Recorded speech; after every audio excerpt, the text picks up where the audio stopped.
So during these last couple of weeks talking about humane design and exit points, we've touched on the idea that play session length is important. Well, a few developers actually reached out to us and asked us to talk about the idea of a play session in more detail, and we thought that sounded fun, so here we are. Later, we may even do an episode about design tricks that allow us to deliver on satisfying play sessions in a shorter amount of time, but today we're going to focus on how to know how long a play session for your game should be. The idea of a play session is pretty straightforward. It's just the amount of time we expect the player to play our game in one sitting. At first, this may seem arbitrary. Like, how could you predict that? Doesn't it depend on the person playing? But session length is actually something designers can carefully plan and build into their games. And it's important they do, because the wrong play session length can kill a game. The easiest place to clearly see examples of poor play session length is when it's platform dependent. Like the mobile games that you totally would have played if they were on a console, but you just couldn't get into them because they demanded a half an hour of your time in a single sitting, which just isn't how you really want to play games on your phone. Or those console games that have some bite-sized repeating activity that you would totally have played for a few minutes whenever you were bored if it was on your phone, but on the console, you never bother loading it up because there's always something more substantial you want to dive into instead. But it's important to remember, proper play session length is not just a matter of platform. It's just easiest to see there because a game's chosen platform so dramatically impacts the design of a game. Which brings us to the big question. How should you decide what the ideal play session length is for your game? Well, that depends on how you want the player to interact with it, which in turn depends on everything from your platform, to your core play, to how you monetize.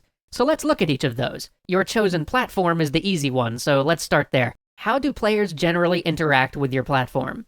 Is it one where they sit down for an entire evening of play, or is it one that they just play for a few minutes at a time when they've got nothing else to do? Or is it one where the player's looking for something they can do for an hour at most? Next, we have to look at your target audience. Do you expect players of this game type to only have a few minutes a day they can dedicate to playing games, or do you expect them to crave those weekend-long binges? After that, we've got to consider the main reason the player came to our game. Are they here for an intricate narrative or an adrenaline high? Do they want to kill time for a few minutes while they've got nothing else to do? Or are they looking to lose themselves in a world totally different from the one they know? Finally, you've got to ask yourselves, how do you monetize your game? Because the truth is, money is what allows us to keep making games. At the end of the day, you need players to pay you. We could do a whole episode on properly monetizing different types of games with different play session lengths, but I'll just give the simplest example. There is a reason old arcade games weren't built to have hour-long play sessions. Something else worth remembering is that talking about play sessions in units of time isn't actually very useful. The exact number of minutes isn't nearly as important as the experience those minutes represent.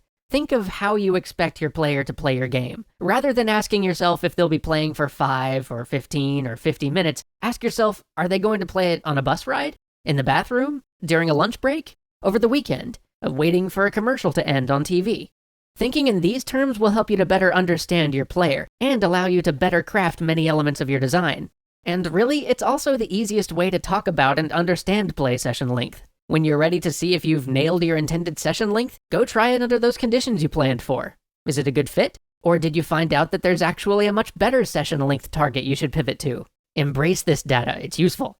Next, you have to ask yourself about frequency of play. How often do you expect your player to play your game?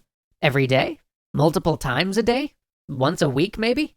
This too will affect how you design multiple parts of your experience. For example, if you expect the player only to play once a week because your target audience happens to be people who don't have a lot of free time, you're going to want to include more reminder tools like quest logs and story recap options. And it'll also dictate how long you want your play sessions to be.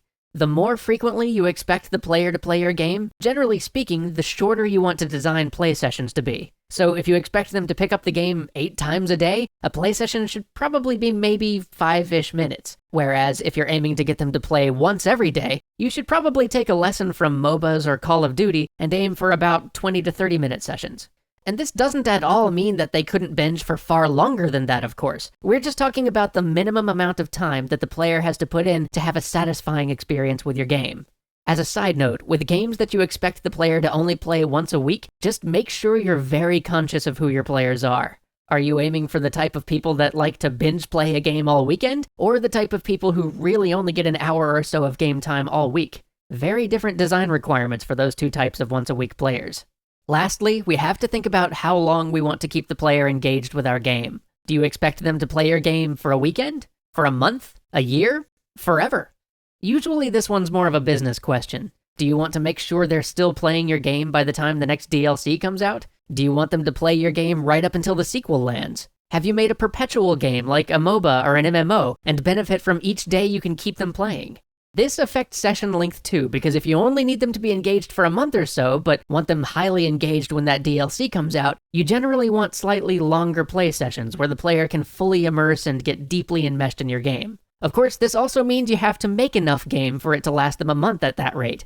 If you want them playing until the sequel comes out, like Call of Duty or Madden, you want shorter play sessions, something in the range of a half an hour, because you're expecting them to invest at least that amount of time a couple times a week for a year. If you're making a perpetual game, you have to do both. You have to design a satisfying short session experience that the player can do pretty much every day they play games, but also a binge experience that allows them to get deeply invested in your game. MMORPGs are the clearest examples of this, with small quests that can feel rewarding to complete in an hour, but also multi-hour dungeons that allow the player to really dive in.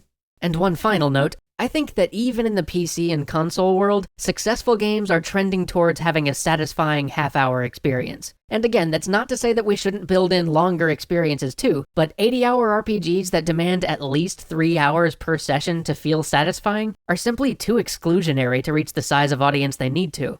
So even if you are making that 80-hour RPG, and you should because those are great, you may want to find a way to make even a half-hour sitting feel satisfying, so that those players who think they only have a half an hour a week to play games find themselves not only wanting to play yours, but wanting to find more time in their week for games.